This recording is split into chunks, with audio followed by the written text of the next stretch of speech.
साताऱ्यातून पाहतो आहोत. साताऱ्यामधून ही एक्सक्लुझिव्ह दृश्य आहेत एबीपी माझावर वाघनखांसंदर्भातली. वाघनख भारतामध्ये आणणं आणि त्यानंतर ही वाघनख सर्व इतिहास प्रेमींना महाराष्ट्रभर पाहण्याची संधी लवकरच मिळणार आहे.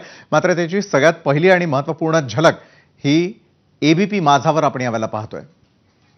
कृष्णा केंडे आपले प्रतिनिधी या संदर्भात अधिक माहिती देतात. कृष्णा, महाराष्ट्रातल्या संपूर्ण जनतेला एबीपी माझावर सगळ्यात आधी आपण दृश्य दाखवलेली आहेत वाघनखांसंदर्भातली. काय नेमकं त्या ठिकाणी सुरू आहे?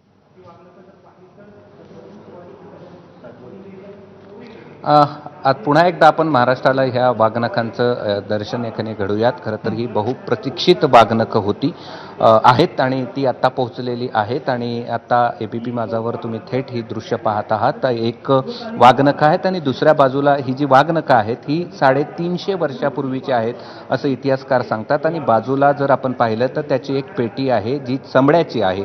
ही चमड्याची पेटी 200 वर्षापूर्वीची आहे असं इतिहासकार सांगतात. आणि याचं इसवी सन 17 ते 18व्या शतकातील ही वाघनखं पोलाद धातूपासून बनवलेली आहेत. आणि अँड्रियन ग्रँट यांनी व्हिक्टोरिया जे म्युझियम आहे लंडनमध्ये तिथे 1971 साली दान स्वरूपात दिलेली ही वाघनखं आहेत. आणि ही वाघनखं महाराष्ट्रामध्ये या ठिकाणी आणण्यात आलेली आहेत. वाघनखं ठेवण्याची जी डबी आपण पाहतो आहोत ते 1825 मध्ये चांबडे आणि रेशीमपासून बनवली आहे अशा प्रकारचं या ठिकाणी सांगितलं जातं. वाघनखं हे शस्त्र वाघाच्या पंजाची सामर्थ्य दाखवणारी आहेत.